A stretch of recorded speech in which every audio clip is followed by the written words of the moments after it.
రాయగిరి అనేటటువంటి ఊరు ఇప్పుడు భువనగిరి మున్సిపాలిటీలో ఒక భాగం అయిపోయింది. వాళ్ళ ఒక్క ఊరిలో 6-7 సార్ల భూమి పోయింది రకరకాల ప్రాజెక్టులు. అయినా సరే మళ్ళొకసారి RRRలో వాళ్ళ భూమి తీసుకుంటా అని చెప్తున్నారు. ఇది చాలా అన్యాయం. ఆపోజిషన్లో ఉన్నప్పుడు కుంభం అనిల్ కుమార్ రెడ్డి గారు పోయి ఉర్రూతలు స్పీచ్లు ఇచ్చారు. నేను ఎట్టి పరిస్థితులలో దీన్ని ఆప్తా అన్నారు. ఇప్పుడేమో ఆయన సింపుల్గా చేతులెత్తేసిండ్రు.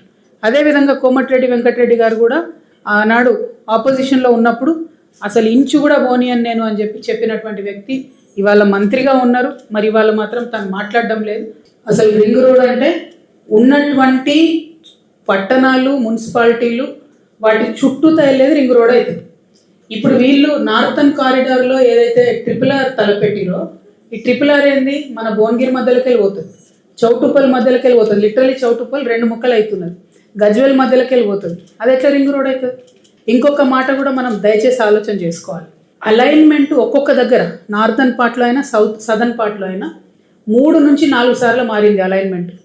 ఫస్ట్లో RRR అని తలపెట్టినప్పుడు మేము NHAతో మాట్లాడినప్పుడు వాళ్ళు మాకేం చెప్పారంటే మేము శాటిలైట్లకి వెళ్ళి చేస్తాం.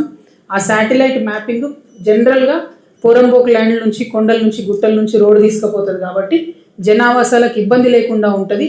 ఇదే బైబుల్, ఇదే ఖురాను, ఇదే భగవద్గీత మేము ఒక్కసారి శాటిలైట్లకి వెళ్ళి మ్యాప్ గీసినామంటే దీన్ని మార్చేటోళ్ళు లేరని వాళ్ళు చెప్పిరు అన్నాడు. మరి తీరా చూస్తే ఒక్కొక్క దగ్గర 2 times, 3 times, 4 times అలైన్మెంట్ మారినటువంటి పరిస్థితి ఉన్నది. అన్ఫార్చునేట్లీ ఇది కేవలం నాయకుల అవినీతి కోసం మాత్రమే ఈ అలైన్మెంట్ మారింది అనేటటువంటిది స్పష్టంగా తెలుస్తున్నది. ప్రతి జిల్లాలో అదే పరిస్థితి. మేము మెదక్ పోయినాం, మేము మహబూబ్ నగర్ పోయినాం, అక్కడ సేమ్ పరిస్థితి.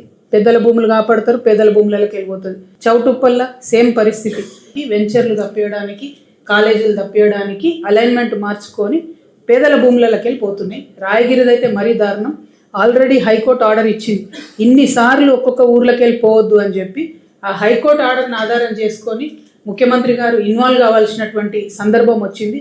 ఇప్పుడు కూడా ఇన్వాల్వ్ కాకపోతే మాత్రం ఇక్కడ ప్రజలైతే మిమ్మల్ని క్షమించరని చెప్పి నేను కాంగ్రెస్ ప్రభుత్వానికి హెచ్చరిక చేస్తూ ఉన్నాను. మేము నితిన్ గడ్కరీ గారికి కూడా ఇదే విషయం ఇప్పుడు ఆన్లైన్లో పెడతాం. ఆన్లైన్లో ఒక మూమెంటే నడిపిస్తాం. మేము ఇది కరప్షన్ జరిగింది మీకు తెలిసి ఉందా లేదా, మొత్తం బీజేపీ ఎంపీలు 9 మంది సంతకాలు చేసి ఇది మారాలి అలైన్మెంట్ అని చెప్పి చెప్పిండ్రు.